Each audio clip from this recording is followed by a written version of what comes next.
मटर के पराठे। सवेरे सवेरे मार्केट का एक चक्कर लगाकर सुरेश अपने घर लौटता है। और विमला जी, आज नाश्ते का क्या प्लान है? क्या क्या प्लान है? कल रात को बहू ने आलू की सब्जी बनाई थी, वो रखी हुई है। साथ में पराठे सेक दे कि हो गया नाश्ता।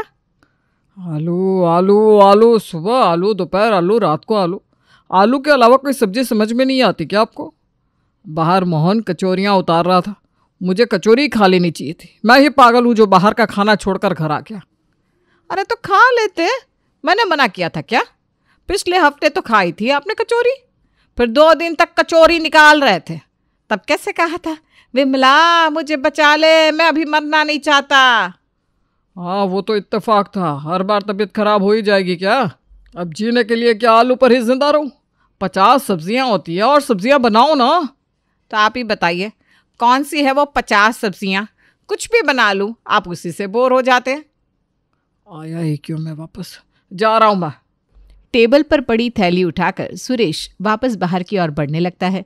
तभी कमरे से कमल बाहर आता है। सुबह सुबह आप दोनों फिर से झगड़ने लगे मम्मी। मुझे तो समझ में नहीं आता आप दोनों उठते ही झगड़ने कैसे लगते हैं। कमरे के अंदर पूरी आवाज़ साफ साफ आ रही थी, मुझे गाना ऑन करना पड़ा। 6 महीने हुए हैं आलिया को आए हुए, अभी से उसके सामने सारी असलियत परोस देना चाहते हो क्या आप दोनों? आप दोनों के बीच लड़ाई होता देखकर वो क्या सीखेगी? फिर वो भी मुझसे ऐसे ही झगड़ा करेगी। मतलब तू भी समझ रहा है ना कि तेरी माँ ही मुझसे झगड़ रही है? अरे भाई, मैंने क्या कह दिया? 24 घंटे अगर आलू बनाएगी तो कब तक बर्दाश्त करेगा आदमी? कमरे में बहू है, मैं तमाशा नहीं करना चाहती, पर ये याद दिला दूं कि परसों पत्ता गोभी की सब्जी बनाई थी मैंने। वही तो, पत्ता गोभी, आलू, परवल, कुछ अलग भी तो खिला दीजिए। कुछ देर बाद आलिया अपने कमरे से बाहर आती है और रसोई में जाकर नाश्ते की तैयारी शुरू कर देती है। 8:30-9 बजे ये कोई उठने का वक्त है? ये सब तेरी माँ का ही किया धरा है। अब आप आलिया पर मत आ जाइए पापा, अपने खाने का गुस्सा खाने तक ही रखिए, क्योंकि बात अगर आगे बढ़ी ना तो आलिया 2 मिनट नहीं लगाएगी मायके जाने में। प्रेम की वाइफ का नहीं सुना क्या आपने? पिछले महीने गई थी मायके, अभी तक नहीं लौटी, पूरा मोहल्ला थूक रहा है प्रेम पर। आजकल ज़माना बदल गया है, बहू पर ज्यादती नहीं कर सकते। तो वक्त का खाना मांगना भी ज्यादती होगी। अच्छा है भाई। कुछ देर बाद आलिया बनाकर लाती है आलू चने की सब्जी और साथ में पूरियाँ। ये तो तुमने कमाल कर दिया आलिया, पूरियाँ बनाकर लाई हो। अब बोलिए पापा, कोई कमी है क्या खाने में? खाना है बेटा, खाने में क्या अच्छा क्या बुरा? खाने में कभी कमी नहीं निकालनी चाहिए। निर्भागी होते हैं वो लोग जो खाने में कमी निकालते हैं। ये तो भगवान का प्रसाद होता है, जो मिले ग्रहण कर लेना चाहिए प्यार से। ये बात आप कहीं और देख कर भी तो बोल सकती थी विमला जी।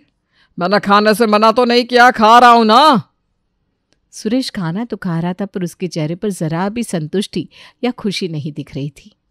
क्या बात है पापा जी, खाना अच्छा नहीं बना क्या? आजकल मैं नोटिस कर रही हूँ, खाना देखकर ही आपका चेहरा मुरझा जाता है। बुढ़ापे में कुछ खाने की इच्छा अगर मन में हो जाए और बूढ़ा ससुर बोल दे तो घर में बहुत लोगों को आपत्ति हो जाती है बेटा। तभी का आवाज आती है। दरवाजे से पड़ोसन पुष्पा अंदर आती है। किसको आपत्ति हो गई भाई साहब? कोई दिक्कत हो तो पुष्पा का दरवाज़ा आपके लिए हमेशा खुला है, 24/7। हे भगवान, इसने क्यों सुन ली ये बात? अब पूरे गांव में कहती फिरेगी कि आलिया अपने ससुर को खाना नहीं देती। आप यहाँ कैसे पुष्पा बहन? सब शुभ मंगल? बिल्कुल बिल्कुल, रात को हमारे घर पर एक छोटा सा फंक्शन है, उसी का बुलावा देने आई हूँ। आप सभी को याद से आना है, खास करके आलिया बहू तुझे।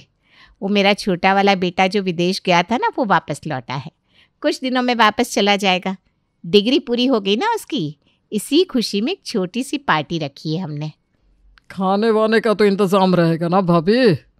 हाय हाय भाई साहब, क्यों नहीं रहेगा? और ना भी रहे तो मैं हूं ना, करवाऊंगी आपके लिए इंतजाम। आपकी तकलीफ मैं समझ सकती हूँ। और आलिया को एक लुक देते हुए पुष्पा वापस लौट जाती है। घर में खाना नहीं मिलता क्या आपको, जो बाहर वालों के सामने आप खाने की बात सुनकर इस तरह लार टपकाने लगते हैं?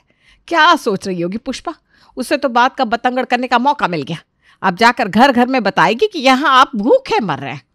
हाँ, तो मिल ही क्या रहा है मुझे यहाँ? 24 घंटे आलू थमा दिया जाता है, कभी ये पूरी, कभी पपीते की सब्जी। अरे नहीं खाना मुझे ये सब। ये कहकर सुरेश मुंह फुलाकर अपने कमरे में जाकर बैठ जाता है। हे भगवान, पापा को सब कुछ आलिया के सामने क्यों बोलना था? कहीं ये इस बात का दूसरा मतलब ना निकाल ले।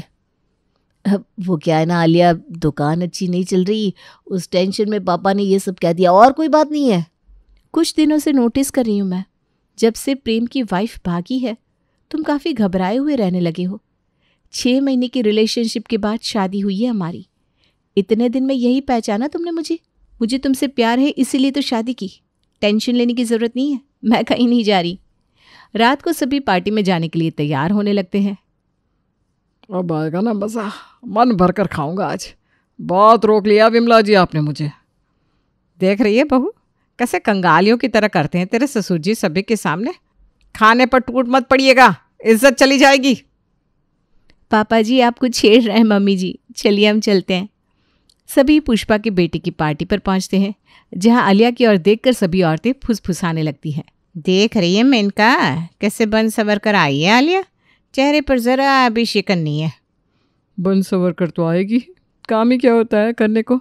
ससुर को खाना भी नहीं देती, पति को तो क्या ही देती होगी। मुझे तो विमला में ही खोट लग रही है। दोनों सास बहू एक साथ हो जाती होगी और कमल और भाई साहब को भूखा मारती होगी। आजकल इनके घर में बाहर से पार्सल भी बहुत आ रहे हैं, भाई साहब के मुंह के आगे रख देती होगी।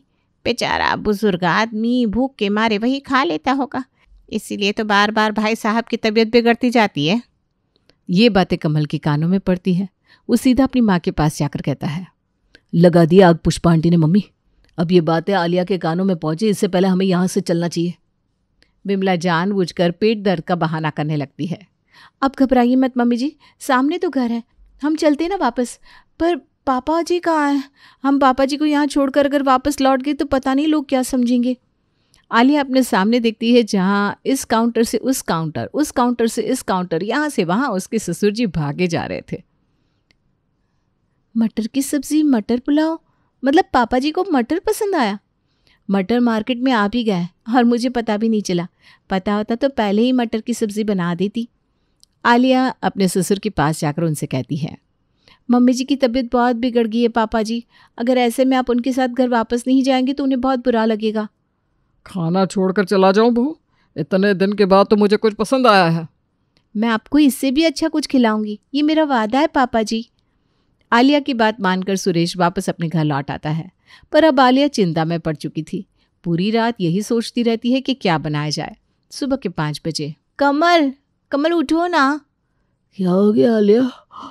इतनी सुबह तो उठ गई, तबीयत तो ठीक है ना तुम्हारी? जाकर ताज़े मटर ले आओ ना। मटर? अरे मटर अभी मार्केट में आएगा? हमारे घर के पास वाली सब्जी मंडी में तो मैंने कहीं मटर देखी नहीं। कल रात को पार्टी में मटर की सब्जी थी, मतलब मटर मार्केट में है। थोड़ी दूर जाना पड़े तो जाओ, मगर मटर ले आओ।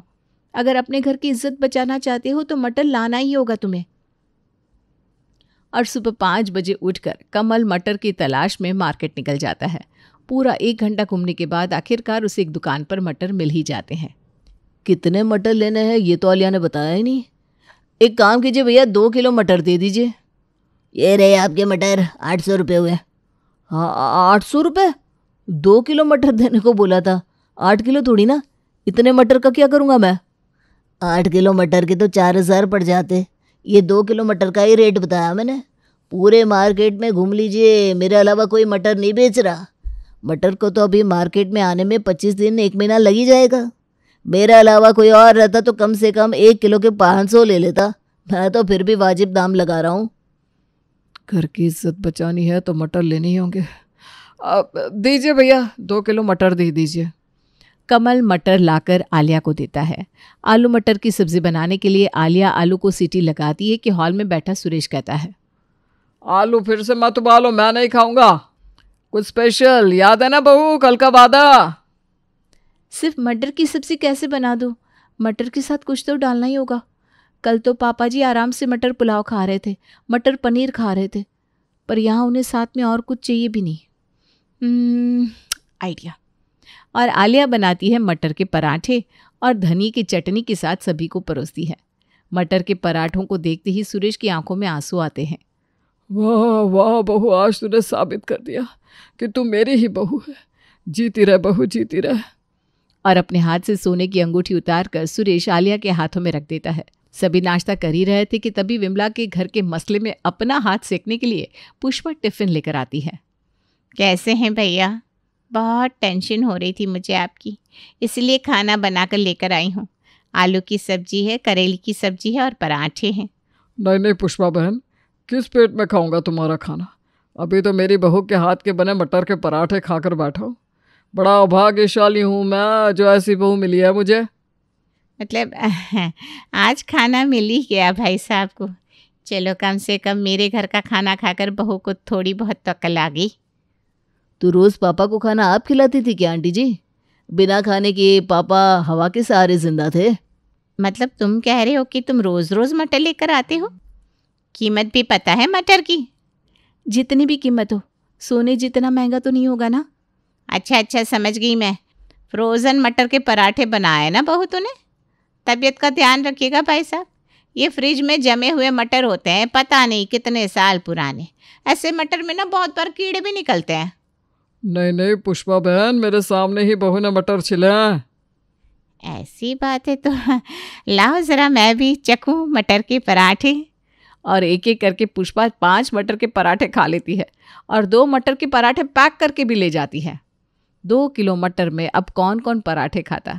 बेचारी आलिया को तो पराठे चखने को भी नहीं मिलते। सुरेश को खुश देखकर आलिया बड़ी खुश थी। उसके घर का माहौल भी अच्छा था। पर कब तक? मटर के पराठे वाली बात पुष्पा अपनी सारी सहेलियों को बताती है। कितनी कोशिश की आलिया के दिमाग को फिराने की, पर ये आलिया तो अच्छी बहू बनने की कसम खाकर बैठ गई है भाई। वही तो, इस विमला के घर की शांति मुझसे तो बर्दाश्त ही नहीं हो रही। पुष्पा बहन, मेरे बेटे को मना किया था इस आलिया ने। किसके लिए? उस कमल के लिए। कमाता ही क्या है वो? न शक्ल न सूरत। 3 जन का काम है ना, इसीलिए अच्छी लग रही है। अगर 5-7 लोगों का काम होता तो अपने आप टेढ़ी बोली निकलने लगती आलिया के मुंह से। क्या मतलब? पड़ोस में मटर के पराठे बने हैं तो पड़ोसियों को भी मिलने चाहिए। आज से हम सब किसी न किसी बहाने सुरेश भाई साहब के घर जाएंगे और खाने पर बैठ जाएंगे।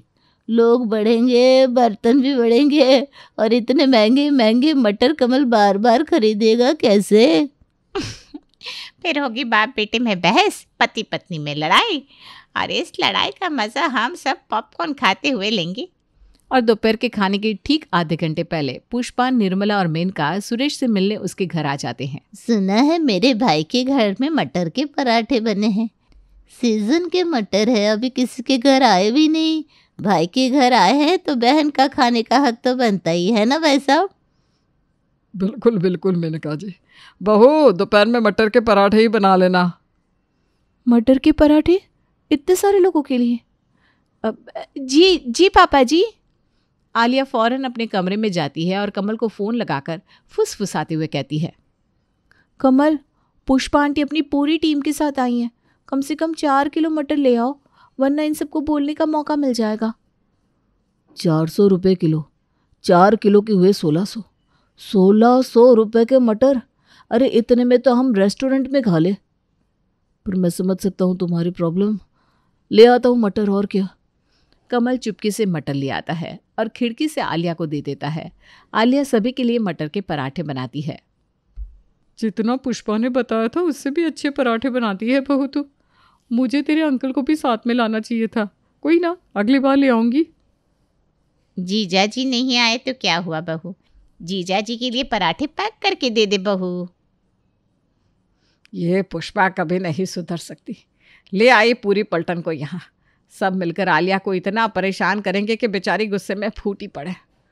सभी को खिलाने के बाद आलिया घर ले जाने के लिए पराठे पैक करके भी उन्हें देती हैं। जा बहू, अब तू आराम कर, बर्तन मैं साफ कर लूँगी। बहुत ज़्यादा काम का प्रेशर पड़ गया ना तुझ पर। यह सब तेरे पापा जी के कारण। पता नहीं, लोगों को देखकर न्यौछावरी हो जाते हैं। पर आपने शायद नोटिस नहीं किया मम्मी जी, रोज़ पापा जी का जो मूड ऑफ रहता था, कितने दिनों बाद अच्छा हुआ है। दोपहर का खाना पूरा होता नहीं कि रात को डिनर के लिए सुरेश के पास फिर से फ़ोन आ जाता है। 4 दिन तो इसी तरह निकलते हैं। रात को सास, बहू और बेटे की बैठक जमती है। 5000 से ऊपर के मटर आ गए 4 दिन में। अब और मटर घर पर लाने की मेरी हैसियत नहीं है। पर घर का माहौल अच्छा रहना भी तो ज़रूरी है ना कमल। कितनी अच्छी बनेगी बहू। सबको खुश करती रहेगी तो खुद ही दुखी रहेगी। मैंने कमल से जिस दिन शादी की थी उसी दिन कसम ले ली थी, इस घर को खुशहाल बना कर रहूँगी। पापा को मटर खाने हैं तो मटर के पराठे में बना कर रहूँगी। अब तुम बस एक काम करो कमल, मुझे ना छोले वाले मटर ला कर दे दो, और खाने में इस्तेमाल होने वाला हरा रंग। हरे मटर 400 रुपये किलो मिल रहा है ना, तो मम्मी छोले वाले मटर तो 30 रुपये की ही है, अगर मैं उससे पराठे बना दूँ तो? दिमाग तो बहुत अच्छा लगाया बहू तूने, पर तेरे पापा जी समझ गए तो? बड़ी सावधानी से तुझे मटर उबालने होंगे, फिर उसका मसाला तैयार करना होगा। ज़रा से भी 19-20 हुई तो पराठे अच्छे नहीं बनेंगे। कोशिश तो करनी पड़ेगी ना मम्मी जी, सब अच्छा रहा तो बल्ले बल्ले, वरना पहले की तरह आपके और पापा के बीच कलेश होगा और मोहल्ले वाले मुझे ताने देंगे। सुबह उठते ही दोनों सास बहू रसोई में जाकर पीले मटर को ज़रा सा 1 सीटी से भी कम उबालती है और उसमें हरा रंग लाने के लिए खाने वाले हरे रंग को मिला देती है।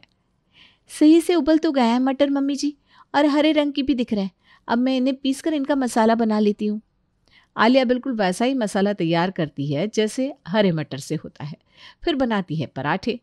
आज पुष्पा अपनी टीम के साथ साथ मोहल्ले के बच्चों और मेल मेंबर्स को भी लेकर सुरेश के यहाँ नाश्ते पर पहुँचती है। पर अब तो कमल भी बेफिक्र था और आलिया भी। पूरे मोहल्ले को आलिया दावत देती है। अब भी कोई शक है क्या पुष्पा कि मेरी बहू 19 आ गई है? और मैं कम कमाता हूँ, ये भी तो डाउट था ना निर्मला आंटी आपको? कम कमाने के बाद तो 400 रुपये किलो के मटर आप लोगों पर रोज़ न्यौछावर कर रहा हूँ। आपके साथ साथ आपके पति बच्चे भी खा रहे हैं। खाने देना बेटा, हमें भगवान ने दिया है तो हम बांट रहे, जिनके पास नहीं है वो लाइन लगा कर खा रहे। इनकी बहू इन्हें देती नहीं, सो ये मेरी बहू से बनवा कर खा रहे, क्या फ़र्क पड़ता है? एक ही बात है, दिल बड़ा रखना चाहिए। और ऐसे ताने सुनने के बाद और आलिया की इतनी परीक्षा लेने के बाद पुष्पा के होश ठिकाने आ जाते हैं। सुरेश के साथ साथ पूरे मोहल्ले के सामने आलिया बेस्ट बहू साबित हो जाती है और कमल बेस्ट बेटा। आलिया ये साबित कर ही देती है कि बहू अगर चाहे तो घर का माहौल कैसा भी हो वो उसे खुशनुमा कर ही सकती है।